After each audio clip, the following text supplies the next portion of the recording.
ಇನ್ನು ಖಾಲಿ ಹುದ್ದೆ ಭರ್ತಿಗೆ ಆಗ್ರಹಿಸಿ ಪ್ರತಿಭಟನೆ ವಿಚಾರಕ್ಕೆ ಸಂಬಂಧಪಟ್ಟ ಹಾಗೆ ಧಾರವಾಡದಲ್ಲಿ ಪ್ರತಿಭಟನೆಯನ್ನ ವಿದ್ಯಾರ್ಥಿಗಳು ನಡೆಸಿದ್ದಾರೆ. ಹುಬ್ಬಳ್ಳಿಯಲ್ಲಿ ಶಾಸಕ ಅರವಿಂದ್ ಬೆಲ್ಲದ್ ಈ ಒಂದು ವಿಚಾರಕ್ಕೆ ಸಂಬಂಧಪಟ್ಟ ಹಾಗೆ ರಿಯಾಕ್ಟ್ ಮಾಡಿದ್ದಾರೆ. ಹೋರಾಟವನ್ನ ಹತ್ತಿಕ್ಕತಕ್ಕಂಥ ಕೆಲಸ ಸರ್ಕಾರ ಮಾಡಿತು. ವಿದ್ಯಾರ್ಥಿಗಳು ನಮ್ಮ ಹತ್ತಿರ ಬಂದು ಮನವಿಯನ್ನ ಮಾಡಿಕೊಂಡ್ರು. ನಮ್ಮ ಹೋರಾಟಕ್ಕೆ ಬೆಂಬಲ ನೀಡುವಂತೆ ಕೇಳಿಕೊಂಡ್ರು. ಸರ್ಕಾರ ಹುದ್ದೆ ಭರ್ತಿ ಮಾಡಲಿ ಅನ್ನೋದು ನಮ್ಮ ಅಪೇಕ್ಷೆ. 40,000 ಹುದ್ದೆ ನೋಟಿಫಿಕೇಶನ್ ಮಾಡಿದ್ದೇವೆ ಅಂತ ಅವ್ರು ಹೇಳ್ತಾರೆ ಅಂತ ಬೆಲ್ಲದ್ ಅವರು ಹೇಳಿದರು.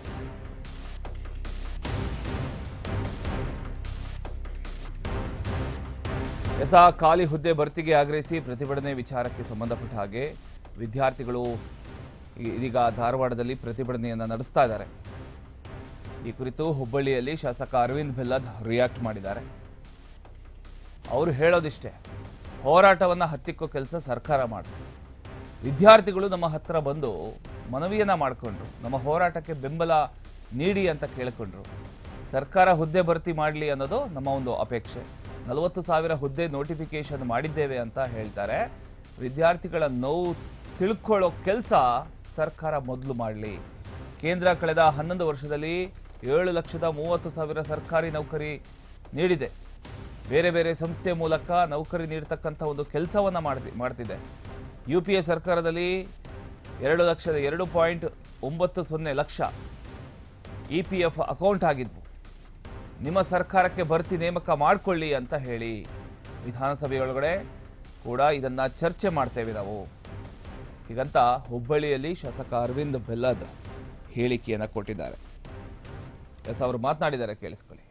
ಧಾರವಾಡದಲ್ಲಿ ಆದಂಥ ವಿದ್ಯಾರ್ಥಿಗಳ ಹೋರಾಟದಿಂದ ಇವತ್ತು ಇಡೀ ಸರ್ಕಾರ ಗಡ ಗಡ ಗಡ ನಡಿಗೆ, ಸಿದ್ದರಾಮಯ್ಯನವರು ನಡಿಗೆ.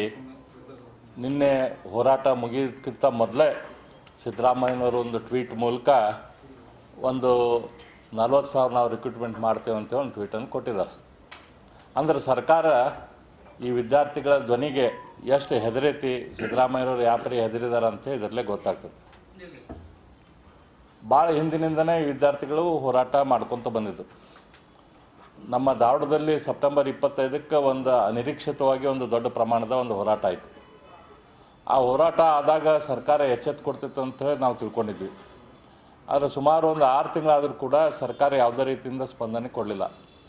ಬೆಂಗಳೂರಲ್ಲಿ ವಿದ್ಯಾರ್ಥಿ ಸಂಘಟನೆಗಳು ಹೋರಾಟ ಮಾಡಿದರು, ಅದಾದಮೇಲೆ ಬಿಜಾಪುರದಲ್ಲಿ ಮಾಡಿದರು. ಆ ಎಲ್ಲ ಹೋರಾಟ ಇದ್ದರೂ ಕೂಡ ಏನೋ ಒಂದು ಈ ಸರ್ಕಾರದ ಸ್ವಭಾವ ಏನೈತಿ, ನಾವೇನಾದರೂ ನೋಡ್ತೇವೆ ಯಾರ್ದೇನು ಅನ್ನುವಂಥದ್ದು ಏನು ಅಟಿಟ್ಯೂಡ್ ಐತಿ, ಆ ಅಟಿಟ್ಯೂಡನ್ನು ಸಿದ್ದರಾಮಯ್ಯನವರು ಅವ್ರ ಮಂತ್ರಿಮಂಡಲದವರು ಮುಂದುವರಿಸ್ಕೊಂಡು ಹೋದರು. ಅದಾದ ನಂತರ ಸುವರ್ಣಸೌಧದಲ್ಲಿ ಅಧಿವೇಶನ ನಡೆದಾಗ ಈ ವಿದ್ಯಾರ್ಥಿಗಳು ನಿಮಗೆ ಬಂದು ಭೇಟಿಯಾಗಿ ನಾವು ಅದ್ರ ಬಗ್ಗೆ ವಿನಂತಿ ಮಾಡ್ತೀವಿ, ಎಲ್ಲ ವಿದ್ಯಾರ್ಥಿಗಳನ್ನು ದೊಡ್ಡ ಸಂಖ್ಯೆಯಲ್ಲಿ ಬರ್ತೀವಿ, ನಿಮಗೆ ನಮ್ಮ ನೋವು ಗೊತ್ತಾಗ್ತೈತಿ, ನಮ್ಮದೊಂದು ಹೋರಾಟ ಮಾಡೋಕ್ಕೆ ಅಲ್ಲಿ ಪರ್ಮಿಷನ್ ಕೊಡ್ರಿ ಅಂತಂದ್ರೆ ಅದಕ್ಕೆ ಪರ್ಮಿಷನ್ ಕೊಡಲಿಲ್ಲ. ಅದಕ್ಕೆ ಅಡ್ವೊಕೇಟ್ ಜನರಲನ್ನು ಕರೆಸಿ ಅದಕ್ಕೆ ಅಡ್ಡ ನಿಲ್ಲಿಸಿದ್ರು ಕೋರ್ಟ್ದಲ್ಲಿ. ಅದಾದಮೇಲೆ ಮುಖ್ಯಮಂತ್ರಿಗಳ ಜೊತೆ ಮೀಟಿಂಗ್ ಮಾಡ್ಸೋಕ್ಕೆ ಹೈಕೋರ್ಟ್ ಇನ್ವಾಲ್ವ್ ಆಗಬೇಕಾಯ್ತು. ಹೈಕೋರ್ಟ್ ಮುಖ್ಯಮಂತ್ರಿಗಳಿಗೆ ಆದೇಶ ಮಾಡ್ತೀವಿ, ವಿದ್ಯಾರ್ಥಿಗಳ ನೋವು ಏನೈತಿ ನಿಮ್ಗೆ ಕೊಡೋಕ್ಕಾಗೋದಿಲ್ಲ, ಪರ್ಮಿಷನ್ ಆಗೋದಿಲ್ಲ ಅಂತಂದ್ರೆ ಅಟ್ಲೀಸ್ಟ್ ನೀವು ಅವ್ರಿಗೆ ಕರೆದು ಮಾತಾಡ್ರಿ ಅಂಥೇಳಿ ಅಲ್ಲಿ ಮುಖ್ಯಮಂತ್ರಿಗಳಿಗೆ ಆದೇಶ ಮಾಡಿ ವಿದ್ಯಾರ್ಥಿ ಸಂಘಟನೆ ಧುರೀಣರ ಜೊತೆ ಮುಖ್ಯಮಂತ್ರಿಗಳ ಮೀಟಿಂಗನ್ನು ಮಾಡಿಸ್ತೀವಿ. ಅದಾದ ಮೇಲೆ ಕೂಡ ಸರ್ಕಾರ ಎಚ್ಚೆತ್ತು ಕೆಲಸ ಮಾಡ್ತದನ ಅಂತಂದ್ರೆ ಅದು ಕೂಡ ಮಾಡಿ